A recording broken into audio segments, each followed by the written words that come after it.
जय मसीह यीशुलाई महिमा भएको होस्।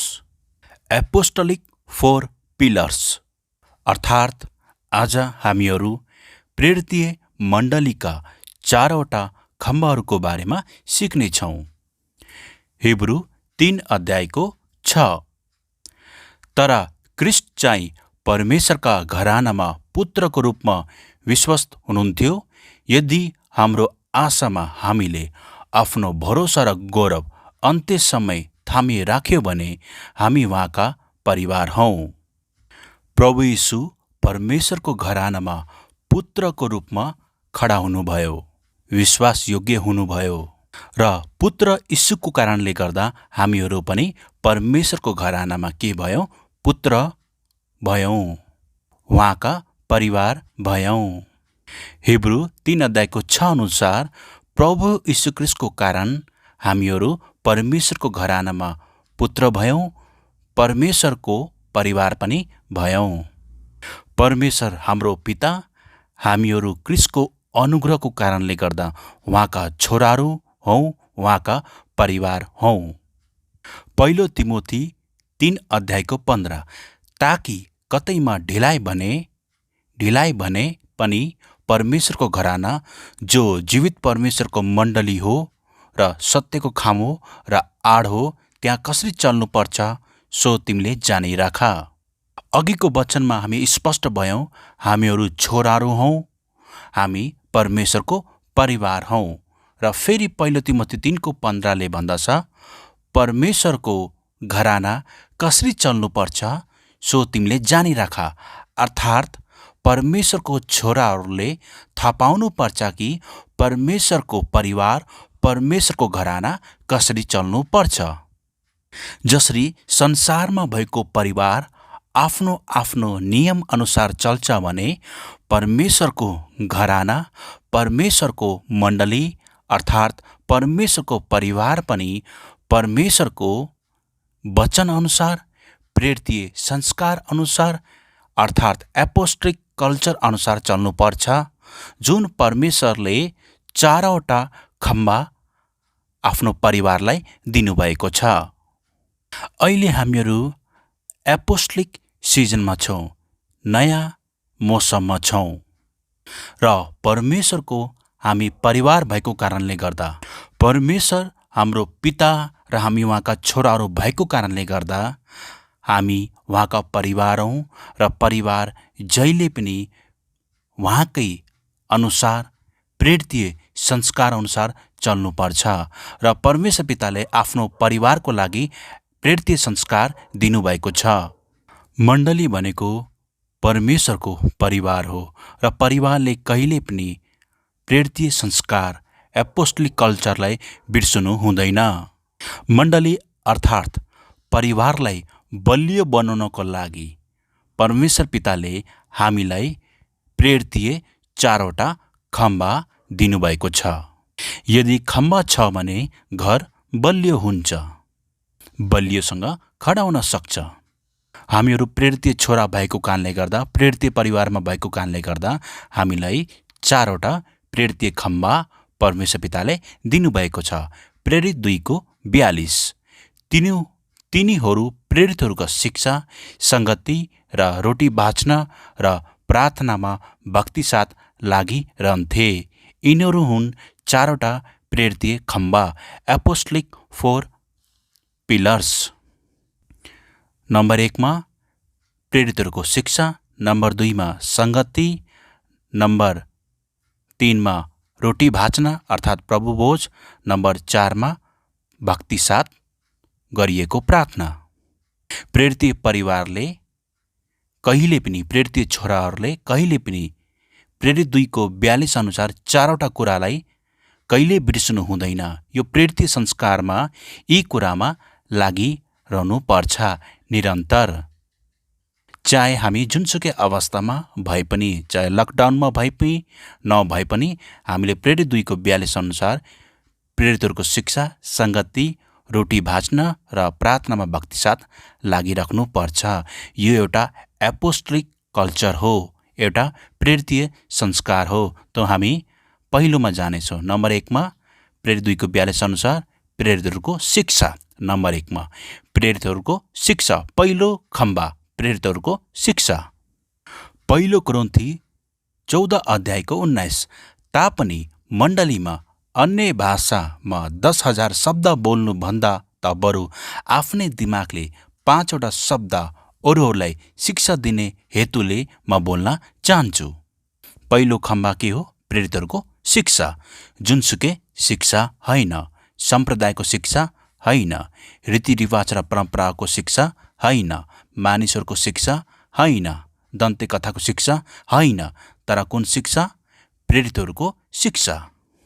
परमेश्वरको घरानामा, परिवारमा जुनसुकै शिक्षा होइन, येशूख्रिस्टको शिक्षा अर्थात् प्रेरितहरूको शिक्षा नै चल्छ। र प्रेरित छोराहरू निरन्तर प्रेरित शिक्षामा लागिरहनु पर्छ।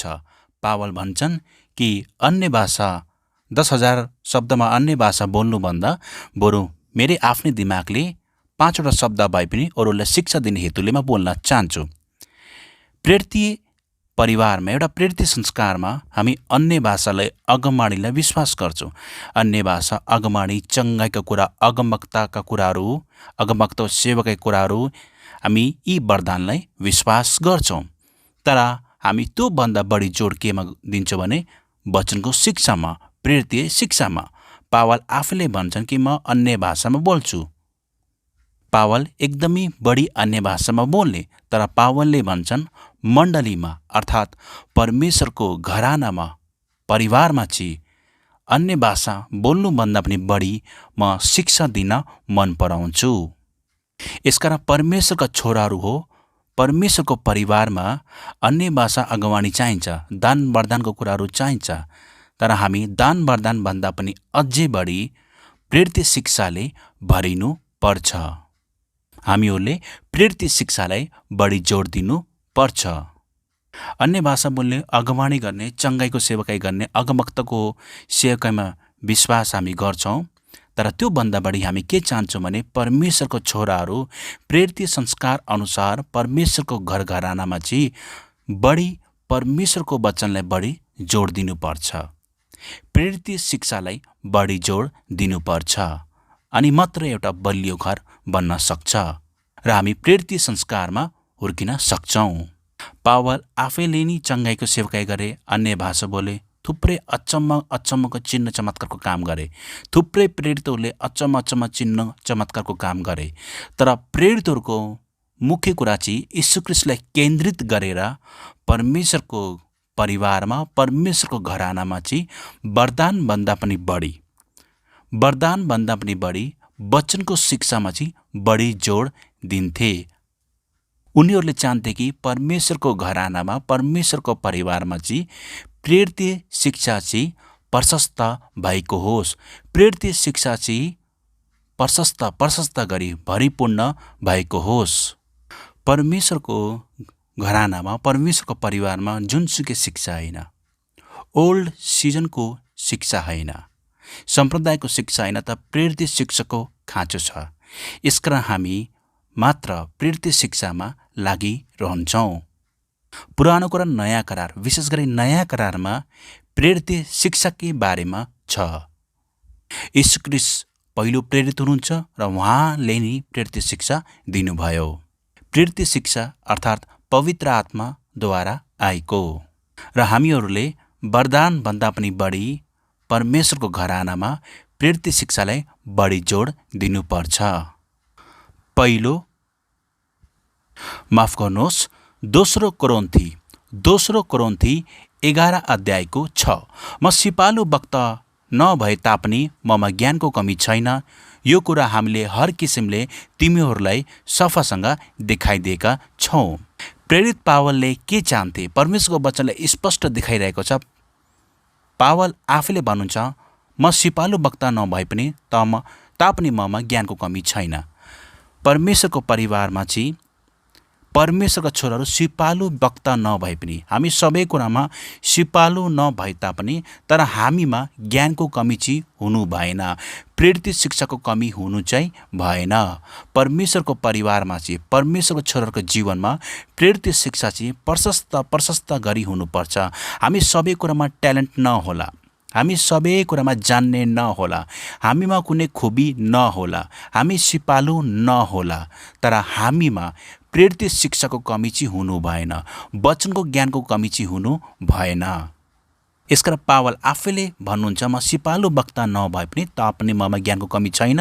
यो कुरा हामीले हर किसिमले तिमीहरूलाई सफासँग देखाइदिएका छौँ। यसकारण प्रेरित परिवारमा कहिले पनि वचनको ज्ञानको कमी हुनु भएन, प्रेरित शिक्षाको कमी हुनु भएन। परमेश्वरको घरानामा प्रशस्त गरी वचन हुनु पर्यो, परमेश्वरको वचन प्रशस्त हुनु पर्यो, परमेश्वरको छोराहरू वचनको ज्ञानले भरिनु पर्यो, प्रेरित शिक्षाले भरिनु पर्यो। प्रेरित शिक्षा अर्थात् मन्ना हो, मन्नाको कहिले पनि हामीसँग अभाव हुनु भएन। यदि हामी एपोस्टोलिक कल्चरमा छौँ भने, प्रेरित संस्कारमा छौँ भने हामी वचनले भरिपूर्ण हुनु पर्यो, अर्थात् प्रेरित शिक्षाले भरिपूर्ण हुनु पर्यो। किनभने होशे 4 अध्यायको 6ले स्पष्ट भन्दछ, होशे 4 अध्यायको 6ले मेरो प्रजा ज्ञानको कमीले गर्दा नष्ट भएका छन्। प्रजा भनेको परमेश्वरका छोराहरू, परमेश्वरको घर घराना। यदि हामीसँग वचनको ज्ञानको कमी छ, प्रेरित शिक्षाको कमी छ भने हामी नष्ट हुँदछौँ। यदि कुनै परिवारमा शिक्षा छैन, कुनै संस्कार छैन, कल्चर छैन भने त्यो परिवार हराएर जान्छ, त्यो परिवार नष्ट हुँदछ। ठिक त्यसै गरी प्रेरित परिवारभित्र पनि प्रेरित शिक्षा प्रशस्त हुनु पर्यो। किन भन्दाखेरि वचनले स्पष्ट भन्दछ, मेरो प्रजा अर्थात् मेरो छोराहरू, मेरो परिवारहरू ज्ञानको कमीले गर्दा नष्ट भएका छन्। हामी नष्ट हुन चाहँदैनौँ। यसका अर्थ पावलले भने ममा ज्ञानको कमी छैन, हामीमा प्रेरित शिक्षाको कमी हुनु भएन, मन्नाको कमी हुनु भएन। यदि मन्नाको कमी छ भने, प्रेरित शिक्षाको कमी छ भने होशे 4 अध्यायको 6 अनुसार ज्ञानको कमीले गर्दा नष्ट हुन सक्छ त्यो परिवार। जसरी एउटा सानो बच्चालाई खानेकुराको कमी भयो भने, पोषण खानेकुराको कमी भयो भने उसलाई कुपोषण रोग लाग्छ, उसलाई दुर्बलको रोग लाग्छ। ठिक त्यसै गरी परमेश्वरको घरानामा प्रेरित शिक्षाको कमी भयो भने, वचनको ज्ञानको कमी भयो भने छोराहरूको जीवनमा आत्मिकी कुपोषण लाग्छ, त्यो परिवार कमजोर हुँदछ। यदि हामी चाहन्छौँ प्रेरित परिवार, क्रिस्टको परिवार बलियो भएको हामी चाहन्छौँ भने, हामी आत्मिक रूपमा हष्टपुष्ट हेल्दी भएको हामी चाहन्छौँ भने, स्वस्थ भएको हामी चाहन्छौँ भने हामीमा प्रेरित शिक्षाको कमी हुनु भएन, हामी प्रेरित शिक्षाले भरिपूर्ण हुनु पर्यो। दोस्रो थेसलोनिकी 2 अध्यायको 15, दोस्रो थेसलोनिकी 2 अध्यायको 15। यसकारण भाइयो दरिला भई खडा हो र चाहे मुखको वचनबाट होस्, चाहे हाम्रो पत्रबाट होस्, तिमीहरूले जे शिक्षा पाएका छौ तिनलाई थामिराख। यहाँ चाहिँ वचनमा स्पष्ट छ, त्यो बेला इन्टरनेट थिएन। कुनै भी वचनको शिक्षा दिँदाखेरि आम्ने सामने भेटेर शिक्षा दिनु पर्थ्यो कि त टाढा हुँदाखेरि पत्रको माध्यमबाट। तर यहाँ वचनमा स्पष्ट भनेको छ, तिमीहरूले हामीबाट पाएको शिक्षालाई थामिराख, अर्थात् हामीबाट पाएको प्रेरित शिक्षालाई थामिराख।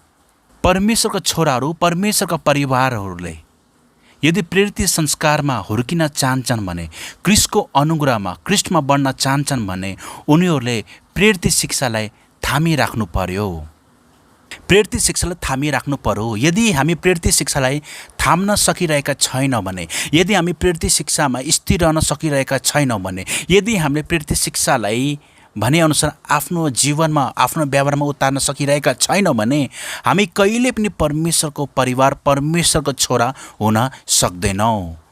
हामी प्रेरित संस्कारमा हुर्किन सक्दैनौँ। यसकारण हामीहरूले प्रेरितहरूबाट पाएको प्रेरित शिक्षालाई थामिराख्नु पर्यो, आफ्नो हृदयमा सञ्चय गरेर राख्नु पर्यो। यदि हामीले प्रेरित शिक्षालाई थामिराख्छौँ भने हामी अरूहरूलाई पनि त्यो प्रेरित शिक्षा दिन सक्छौँ, सिकाउन सक्छौँ।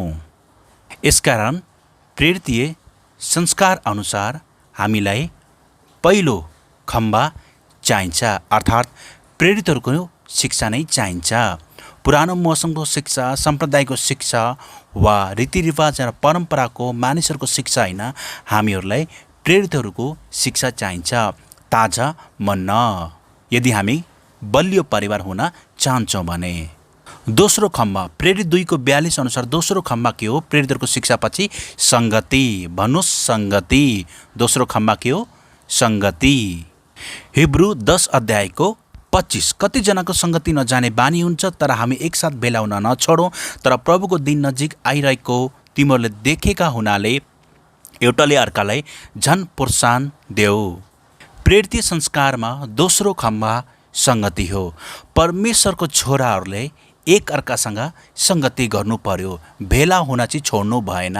हुन त अहिले लकडाउन छ, हामी मण्डली भवनमा भेला नभए पनि हामी आफ्नो परिवारमा चाहिँ भेला भएर सङ्गति गर्नुपर्छ। हाम्रो सङ्गति कोसँग हुन्छ? यीशु ख्रीष्टसँग र एक अर्कासँग हाम्रो के हुन्छ? सङ्गति हुन्छ। सङ्गति कुनै हालतमा हामीले छुटाउनु भएन। अहिले हामी लकडाउनमा छौँ। अहिले हामी लकडाउनमा भए पनि मण्डली भवन बन्द भएको छ, तर सङ्गति बन्द भएको छैन। सङ्गति कहिले पनि लकडाउन हुँदैन, हाम्रो आत्मा कहिले पनि लकडाउन हुँदैन। यसकारण परमेश्वरको छोराहरूले आफ्नो परिवारमा रहेर, परमेश्वरको उपस्थितिमा रहेर हामी ख्रीष्टको अनुग्रहमा एक अर्कासँग सङ्गति चाहिँ गर्नै पर्छ।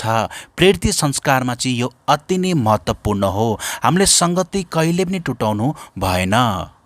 हामीले सङ्गति गर्नबाट कसैले पनि रोक्नु सक्दैन। यसकारण हामीहरू लकडाउनको समयमा पनि मण्डली भवनमा नगए तापनि हामीहरू आफै मण्डली हो।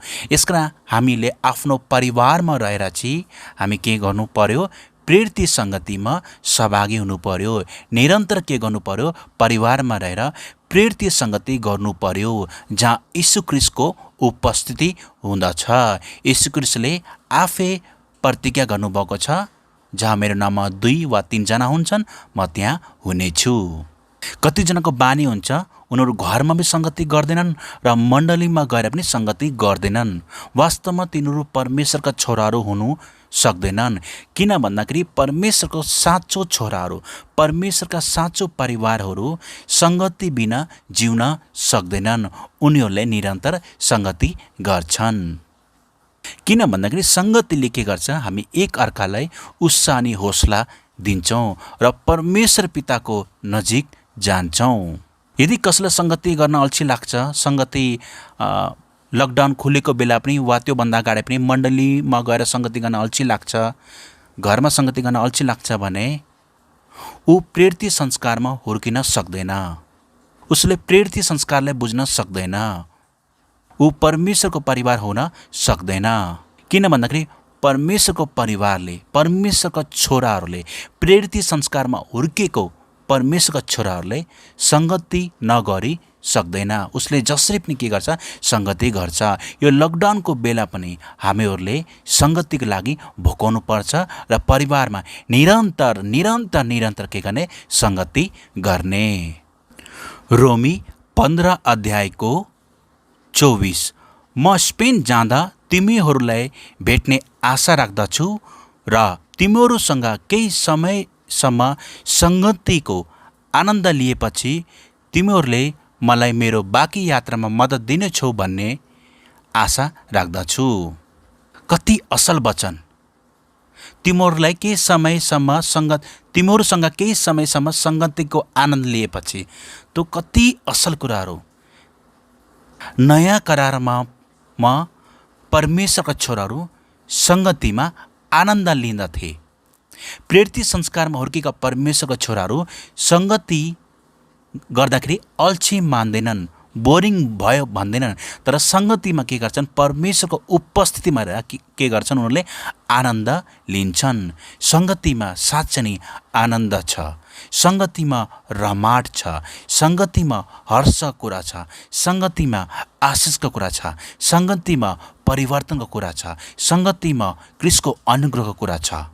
यसकार्थ यो वचनले भन्छ कि तिमीहरूसँग केही समयसम्म सङ्गतिको आनन्द। त हामीले आफ्नो परिवारमा भए पनि परमेश्वरका सन्तानले चाहिँ परमेश्वरका छोराले सङ्गतिमा आनन्द लिन सक्नुपर्दछ। प्रेरित संस्कारमा हुर्किएको परमेश्वरका छोराहरूले जब सङ्गति गर्छन् उनीहरू रमाउँछन्, खुसी हुन्छन्, उनीहरूले आनन्द लिन्छन्। किन थाहा छ?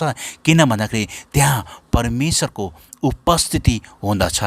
कतिजना सङ्गतिमा सुत्ने गर्दछन्, कतिजना सङ्गतिमा सुत्ने, कतिजना सङ्गतिमा हाई आकुवाई गर्ने, कतिजना सङ्गतिदेखि वाक्का मार्ने, अल्छी मार्ने, दिक्क मार्ने, त्यस्तो कुराहरू थुप्रै घटना हामीले देख्छौँ।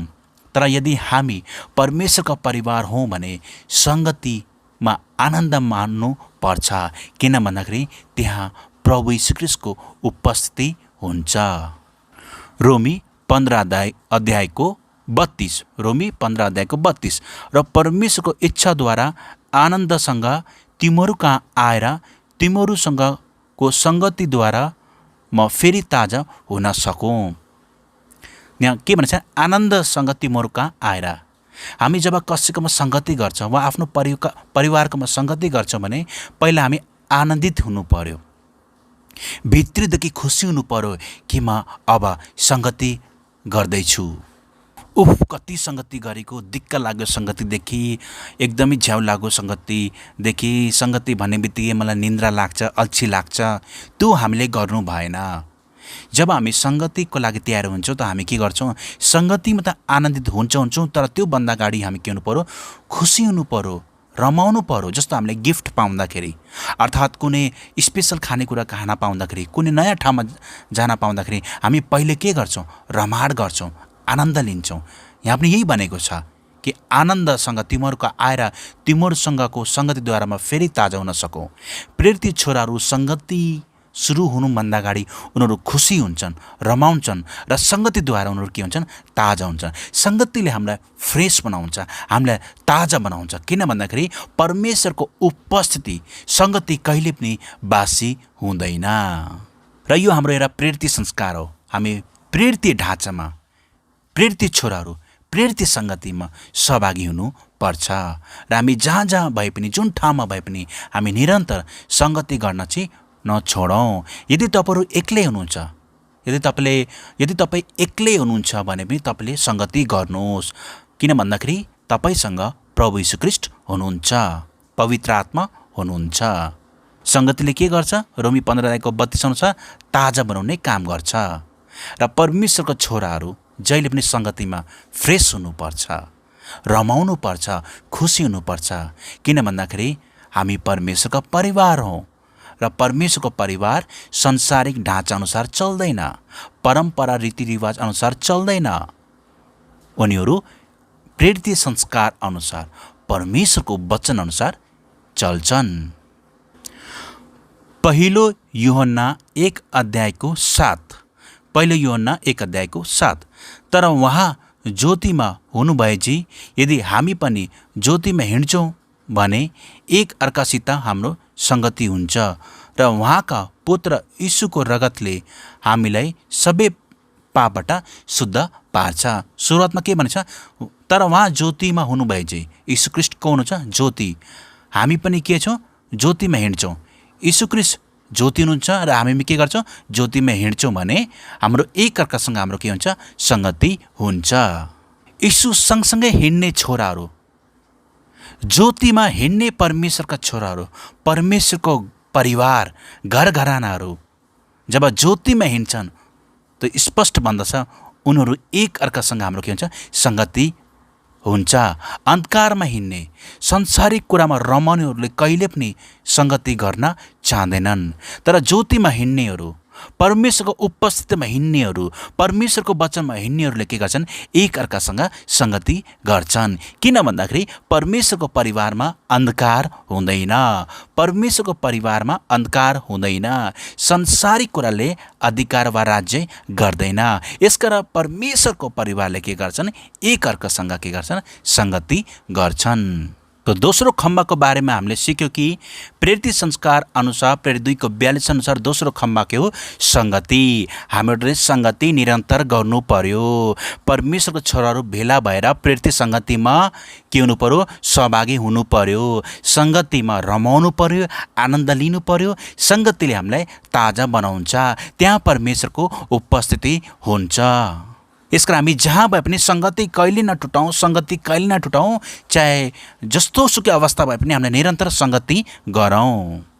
प्रेरित संस्कार अनुसार प्रेरित 2 को 42मा तेस्रो खम्बा भनेको रोटी भाँच्न अर्थात् रोटी भाँच्नु। रोटी भाँच्नु भनेको के हो? प्रभु भोज। प्रभु भोज। तेस्रो खम्बा के हो? प्रभु भोज अर्थात् रोटी भाँच्नु। प्रेरित 2 को 46, प्रेरित 2 को 46 तिनीहरू एकै मनका भई मन्दिरमा एकसाथ उपस्थिति हुन्थे र घर घरमा रोटी भाँच्थे र तिनीहरू खुसी र शुद्ध हृदयले मिलिजुली खान्थे। परमेश्वरको छोराहरू परमेश्वरको परिवारमा चाहिँ तेस्रो खम्बालाई पनि ग्रहण गर्छन्। उनीहरूले मण्डली भवनमा मात्रै होइन, घर परिवारमा पनि, घरेलु सङ्गतिमा पनि के गर्छन्? रोटी भाँच्छन्, प्रभु भोज खान्छन्। उनले आफ्नो पुरै परिवारसँग, आफ्नो पुरै बालबच्चासँग, आफ्नो साना साना नानीहरूसँग, बालबच्चासँग, आफ्नो परिवारसँग उनीहरू के गर्छन्? प्रभु भोजमा सहभागी हुन्छन्। उनीहरूले मण्डली भवनमा पनि प्रभु भोजलाई आदर गर्छन्, प्रभु भोज खान्छन् र घरमा पनि आफ्नो पुरै परिवारसँग, परिवारमा को हुनुहुन्छ? जसले प्रभु यीशु ख्रीष्टलाई विश्वास गर्नुभएको छ, यीशु ख्रीष्टलाई ग्रहण गर्नुभएको छ, उनीहरू सबैजना प्रभु भोजमा सहभागी हुन्छन्। श्रीमान, श्रीमती, बुवा, आमा, साना साना बालबालिका, छोराछोरा पनि के गर्छन्? प्रभु भोजमा सहभागी हुन्छन्। किन भन्दाखेरि स्पष्ट भनेको छ, घर घरमा रोटी भाँच्थे। मण्डली भवनमा मात्रै होइन, तर हामी घरमा पनि के गर्छौँ? निरन्तर प्रभुभोज खान्छौँ। हामीले जब यीशु ख्रीष्टको सम्झना हुन्छ, हामी हरेक दिन, महिनामा एकचोटि मात्रै किन, हामी हरेक दिन पनि के गर्छौँ? प्रभुभोज लिन सक्छौँ। जस्तो मेरो 2टा छोरा छन्, क्यारेस र क्यानेथ। यिनीहरूले खाने बेला भयो, त्यहाँदेखि मैले यिनीहरूलाई प्रभुभोज दिन सुरु गरेँ। क्यानेथले त सानैदेखि जब यिनीहरूले चबाउने बेला हुन्छ नि, खाने बेला, त्यहाँदेखि हामीले के गरौँ? प्रभुभोज दिन सुरु गऱ्यौँ। र हामीहरू कहिले पनि प्रभुभोज टुटाउँदैन। हामी प्रभुभोजमा निरन्तर लागिरहन्छौँ। परमेश्वरको परिवारमा, परमेश्वरको घराना अनुसार उनीहरूले के गर्छन्? निरन्तर प्रभुभोजमा के हुन्छन्? सहभागी हुन्छन्। प्रभुभोजलाई के गर्छन्? आदर गर्छन्।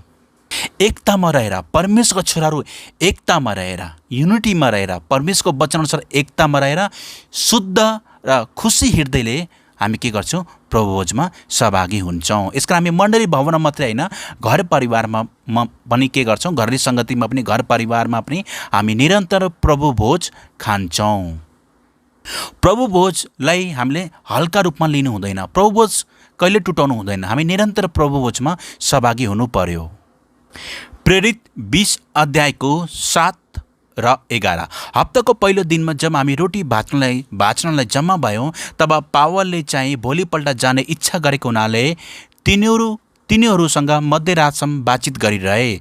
तब तिनी माथि उक्ले अनि रोटी भाँचेर खाइसकेपछि बिहान उज्यालो नभइन्जेल धेरै बेर बातचित गरी बसे, त्यसपछि बिदा भए। यहाँ प्रेरित पावल पनि एउटा परिवारमा भेला भए जहाँ चाहिँ बातचित भनेको अर्थात् सेवाकाईको कुरा भयो, वचनको कुरा भए र उनीहरूले के गरे? रोटी भाँचे अर्थात् प्रभुभोज खाए। प्रेरित सेवाकाई एउटा यस्तो सेवाकाई हो, एउटा यस्तो प्रेरित संस्कार हो। हामीहरू निरन्तर प्रेरितको शिक्षामा, सङ्गतिमा र त्यो सँगसँगै हामी के गर्छौँ? प्रभुभोज लिनमा पनि हामी पछि हट्दैनौँ। हामी प्रभुभोजमा निरन्तर सहभागी हुन्छौँ। चाहे पवित्र विवाहमा होस्, त्यसमा पनि प्रभुभोज, घरेलु सङ्गति, त्यसमा पनि प्रभुभोज। हरेक क्षण हामीले जब यीशु ख्रीष्टको सम्झना हुन्छ, हामी यीशु ख्रीष्टको उपस्थितिलाई जब हामी खोज्छौँ, हामी के गर्छौँ? प्रभुभोजमा सहभागी हुन्छौँ। यो एउटा प्रेरित संस्कार हो। प्रेरित पावल पनि जब परमेश्वरका जनहरूलाई भेटे, परमेश्वरको छोरालाई भेटे, एउटा परिवारमा त्यहाँ बातचित भयो, वचनको कुराहरू भयो र उनीहरूले प्रभुभोज नलिई सक्दै सकेनन् र उनीहरूले के गरे? प्रभुभोज पनि खाए। यसकारण हामीहरू आफ्नो परिवारमा, आफ्नो साना साना बच्चाहरूसँग हामीहरू प्रभुभोजमा के हुनु पर्यो? सहभागी हुनु पर्यो। प्रभुभोज निरन्तर खानु पर्यो। यो एउटा प्रेरितीय संस्कार हो। पहिलो कोरिन्थी 11 अध्यायको 23 देखि 25, किनकि प्रभुबाट मैले जे पाएँ सो तिमीहरूलाई सुम्पिदिए, अर्थात् जुन रातमा पक्राउ पर्नुभयो त्यो रात प्रभु यीशुले रोटी लिनुभयो र धन्यवाद दिनुभएपछि उहाँले त्यो बाँच्नुभयो र भन्नुभयो यो तिमीहरूको निम्ति मेरो शरीर हो, यो मेरो सम्झनाको निम्ति गर। त्यसै गरी खाएपछि उहाँले कचरा लिएर यसो भन्नुभयो, यो कचरा मेरो रगतमा भएको नयाँ करार हो, जहिले जहिले तिमीहरू यो पिउँछौ मेरो सम्झनामा यो अक्सर गर। प्रेरित पावलले कोरिन्थीका मण्डलीलाई पनि अर्थात् परमेश्वरका परिवार, जुन कोरिन्थीको मण्डली जुन परमेश्वरको परिवार थियो, उनीहरूले प्रभुभोज जुन तरिकाले लिनुपर्ने हो त्यो तरिकाले लिइरहेका थिएनन्। प्रेरित संस्कार अनुसार, एपोस्टोलिक कल्चर अनुसार जुन तरिकाले प्रभुभोज खानुपर्ने हो, उनीहरूले ठिक संसारिक कल्चर अनुसार प्रभुभोजलाई गलत तरिकाले लिइरहेका थिए। उनीहरूले आफ्नो तरिकाले प्रभुभोज खाइरहेका थिए, आफ्नो तरिकाले उनीहरूले प्रभुभोजलाई प्रयोग गरिरहेका थिए संसारिक ढाँचामा। प्रभुभोजमा यदि हामी सहभागी हुन्छौँ भने परमेश्वरको वचनअनुसार हामीले प्रभुभोजलाई निरन्तर आदर गर्नुपर्छ। यसको पावलले कोरिन्थीको मण्डलीलाई पनि प्रभुभोज खाने कुरामा जोड दिए, तर कोरिन्थीको मण्डलीले चाहिँ गलत तरिकाले प्रभुभोज खाइरहेका थिए। अर्थात् एक प्रकारले भन्यो भने वास्तवमा त्यो प्रभुभोज होइन। प्रेरित पावल आफै प्रेरित थिए र पावललाई राम्रोसँग थाहा थियो कि एउटा एपोस्टोलिक कल्चर, एउटा प्रेरित संस्कार परमेश्वरको घर घरानामा कति महत्त्वपूर्ण हो। यदि कुनै परिवारमा जुन कल्चर छ, जुन संस्कार छ, त्यो ठिक उल्टो तरिकाले त्यहाँ संस्कार आयो भने त्यो परिवार के हुन्छ, खलबलिन्छ, गडबड हुन्छ। जस्तो हरेक देशको आफ्नो कल्चर छ। यसकारण परमेश्वरको घराना, परमेश्वरले दिनुभएको जुन प्रेरित संस्कार हो, एपोस्टोलिक कल्चर हो, त्यही अनुसार चल्नुपर्छ। र यो कोरिन्थीको मण्डली गलत कल्चरमा हिँडिरहेका थिए। जुन संसारको जुन संस्कार थियो, संसारिक संस्कारकोमा हिँडिरहेका थिए। हामीले संसारको संस्कारलाई होइन, हामीले संसारको संस्कारलाई होइन, प्रेरित संस्कारलाई पछ्याउनु पर्छ, जुन यीशु ख्रीष्टले हामीलाई जुन नमुना, एउटा मोडल, डिजाइन दिनुभएको छ। यसका पावलले कति मजाले यहाँ यो प्रभुभोज खाने विषयमा सिकाए कि प्रभुबाट मैले जे पाएँ, प्रभुलाई धन्यवाद हो, यीशुबाट हामीले जे पाएका छौँ नि त्यो अरूहरूलाई पनि के गर्छ, सुम्पिनु पर्छ। अरूहरूलाई त्यो संस्कारमा, त्यो प्रेरित संस्कारमा हिँड्न सिकाउनु पर्छ। पावल आफै भन्नुहुन्छ, किनकि प्रभुबाट मैले जे पाएँ सो तिमीहरूलाई सुम्पिदिए। जुन परिवारमा हामी हुर्किरहेका छौँ, जुन प्रेरित संस्कारमा हामी हुर्किरहेका छौँ, अरूहरू पनि त्यो संस्कारमा हिँड्न सकोस् भनेर हामीले उनीहरूलाई बाटो बनाइदिनु पर्छ। र पावलले यहाँ पहिलो कोरिन्थी 11 23 देखि 25मा प्रभुभोज खाने विषयमा जोड दिएका छन् र प्रभु यीशुले जे भन्नुभयो त्यही कुरा प्रेरित पावलले प्रकट गरे। र प्रभु यीशु आफूले भन्नुहुन्छ कि यो तिमीहरूको निम्ति मेरो शरीर हो, मेरो सम्झनाको निम्ति गर, यो कचरा मेरो रगतमा भएको नयाँ करार हो, जहिले जहिले तिमीहरू पिउँछौ मेरो सम्झनामा यो अक्सर गर भने प्रभुभोज खानु कति महत्त्वपूर्ण कुरा। यीशु ख्रीष्टले आफै आज्ञा दिनुभएको छ, मेरो सम्झनामा गर, मेरो सम्झनामा गर, मेरो सम्झनामा गर। यो के हो? प्रेरित संस्कार। प्रेरित संस्कार भनेको घोकाएर घोक्ने होइन, तर देखेर सिक्ने हो। घोकाएर सिक्ने होइन, तर देखेर सिक्ने हो। हामी कण्ठ गर्दैनौँ तर व्यवहारमा उतार्छौँ। प्रेरित संस्कारको अर्थ, प्रेरित सेवकाईको अर्थ भनेको कण्ठ गर्नु होइन, व्यवहारमा उतार्नु हो। ज्ञान लिएर मात्रै पुग्दैन, व्यवहारमा उतार्नु हो, जिउनु हो। यसकारण प्रभुभोजको बारेमा हामीले ज्ञान लिएर मात्रै पुग्दैन, व्यवहारमा उतार्नु पर्यो। परिवार कण्ठ गरेर बन्दैन, परिवार संस्कारमा बन्नुपर्छ, कल्चरमा देखेर सिक्ने हो। र परिवारमा एउटा कल्चर हुनुपर्छ। र हामीसँग परमेश्वरले हामीलाई किङडम कल्चर, एपोस्टोलिक कल्चर हामीलाई दिनुभएको छ। त्यो हामी के हुनु पर्यो? तेस्रो खम्बा, हामी निरन्तर रोटी भाँच्नमा लागिरहनु पर्यो, अर्थात् प्रभुभोजमा निरन्तर लागिरहनु पर्यो। प्रभुभोज छुटाउनु भएन। मण्डली भवनमा मात्रै होइन, आफ्नो घर परिवारमा पनि, आफ्नो बालबच्चासँग, आफ्नो पुरै परिवार घरले सङ्गतिमा प्रभुभोजमा सहभागी हुनु पर्यो। यो के एउटा एपोस्टोलिक कल्चर। आउनुहोस् हामी प्रेरित 2:42 अनुसार चौथो खम्बा, प्रेरित संस्कारमा, प्रेरित परिवारमा परमेश्वरले दिनुभएको चौथो खम्बा के हो? प्रार्थनामा भक्ति साथ। प्रार्थनामा भक्ति साथ। मर्कुस 11:17। अनि उहाँले शिक्षा दिँदै भन्नुभयो कि यसो लेखेको छैन, मेरो घर सब जातिहरूको निम्ति प्रार्थनाको घर कहलाइनेछ, तर तिमीहरूले त यसलाई डाकुहरूको अड्डा बनाएका छौ। मण्डलीलाई धेरैचोटि घर घराना भनेर प्रस्तुत गरिएको छ। परमेश्वरको घर घरानामा प्रार्थनाको जीवन हुनुपर्छ, प्रार्थनाको कुरा हुनुपर्छ। त्यहाँ डाकुको कुरा हुनु भएन, डाकुको कुराहरू त्यहाँ अर्थात् संसारिक कुरा हुनु भएन। यीशुले कति असल तरिकाले भनिदिनुहुन्छ मेरो घर। उहाँले मण्डलीलाई चाहिँ मेरो घर भनिदिनुहुन्छ। जब उहाँ मण्डली भवनमा जानुभयो त मण्डली भवनलाई मेरो घर भनिदिनुहुन्छ। मेरो घर सबै जातिको निम्ति प्रार्थनाको घर कहलानेछ। परमेश्वरको परिवार प्रार्थनाको घर हुनुपर्छ र हाम्रो प्रार्थना पुत्र जस्तो हुनुपर्छ। खालि आफ्नो लागि मात्रै होइन, आफूमा केन्द्रित होइन, तर अरूहरूको लागि, फेरि माग्नको लागि मात्रै प्रार्थना गर्ने होइन। परमेश्वर पितासँग बातचित गर्नलाई, उहाँको नजिक जानको लागि पनि हामीले के गर्नु पर्यो? भक्ति साथ प्रार्थना गर्नु पर्यो। भक्ति साथ प्रार्थनाको अर्थ भनेको हृदयबाट आएको। भक्ति साथ गरेको प्रार्थनाको अर्थ भनेको येशूसँगको तपाईँ र मेरो घनिष्ठ सम्बन्ध, अर्थात् परमेश्वर पिता र हाम्रो बिचको बुवा छोरा जस्तै घनिष्ठ सम्बन्ध। प्रार्थना भनेको चाहिँ तुरै फुक्नु जस्तो होइन, हल्ला गर्नु जस्तो होइन, तर प्रार्थना भनेको भित्रीबाट आउनुपर्छ, तपाईँको हृदयबाट। जब तपाईँले प्रार्थना गर्नु छ, तपाईँलाई यो महसुस होस् कि तपाईँ बुवासँग, परमेश्वर पितासँग तपाईँ आम्ने सामने भेटेर तपाईँ बातचित गर्दै हुनुहुन्छ। र परमेश्वरको परिवारमा प्रार्थना हुनैपर्छ, प्रार्थनाको घर बन्नै पर्छ। र त्यो प्रार्थना के हुनु पर्यो? भक्ति साथ, हृदयबाट। परमेश्वरको घर डाकुहरूको अड्डा भन्ने होइन। परमेश्वर पिताले अड्डा होइन, घर चाहनुहुन्छ। परमेश्वर पिताले अड्डा होइन, परिवार चाहनुहुन्छ। किन भन्दाखेरि अड्डाभित्र कहिले पनि बुवा छोराको सम्बन्ध हुँदैन, बुवा छोराको सम्बन्ध हुँदैन, तर परमेश्वरको परिवारभित्र बुवा र छोराको सम्बन्ध हुन्छ। परमेश्वर पिता, आत्मिकी पिता र पुत्रहरू, जहाँ चाहिँ के हुन्छ?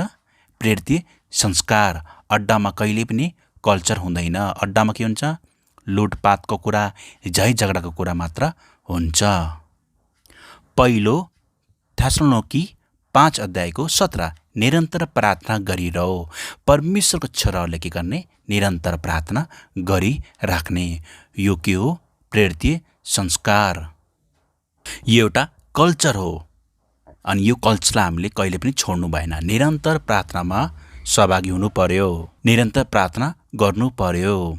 हाम्रो कन्सेप्टमा के हुन्छ भने जब आवश्यक पर्छ, खाँचो पर्छ, गाह्रो हुन्छ अनि मात्रै प्रार्थना गर्ने होइन। हामीले प्रार्थना माग्नको लागि मात्रै होइन, खाँचो पर्दा मात्रै होइन, बिरामी हुँदा मात्रै होइन, परमेश्वर पितासँग बातचित गर्नलाई पनि, परमेश्वर बुवासँग बातचित गर्नको लागि र अरूहरूको लागि हामीले के गर्नु पर्यो? प्रार्थना गर्नु पर्यो। आफू आत्मामा बढ्नलाई प्रार्थना गर्नु पर्यो।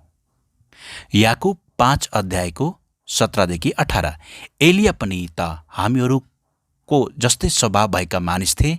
तिनले पानी नपरोस् भनेर भक्ति साथ प्रार्थना गरेका थिए र 3 वर्ष 6 महिनासम्म पृथ्वीमा पानी परेन।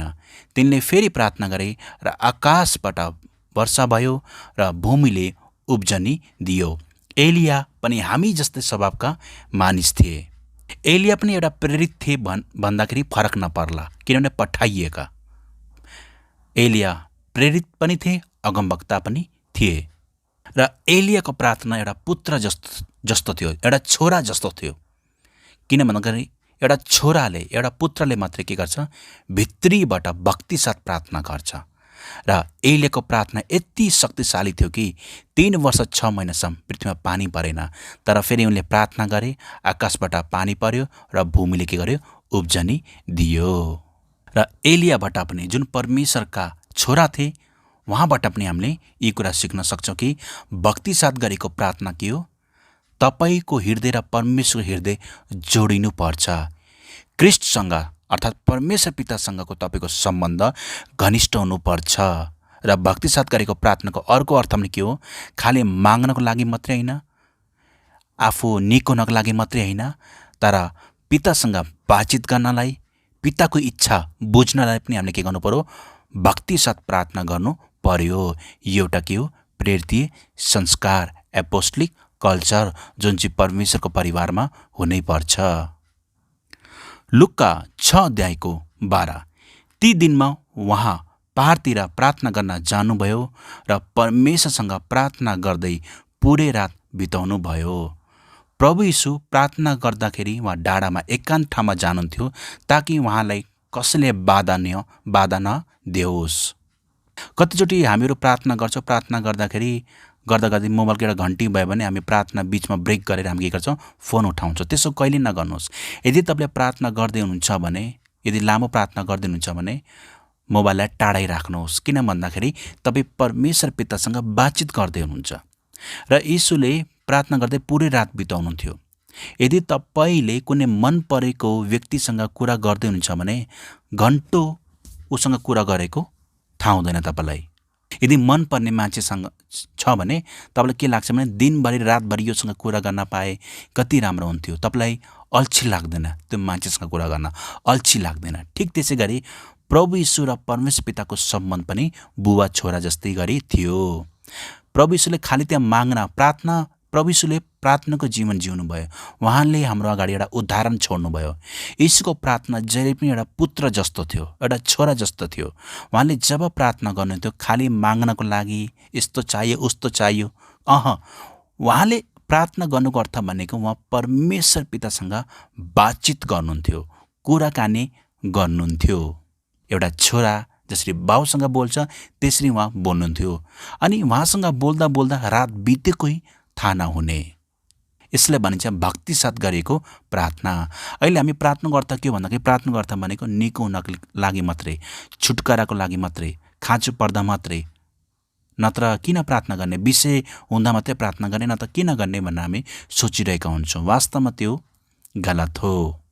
प्रार्थनाको विषय होस् या नहोस्, साँचो परमेश्वरको छोराहरूले निरन्तर प्रार्थना गर्छन्। र यीशु जहिले पनि के गर्नुहुन्थ्यो?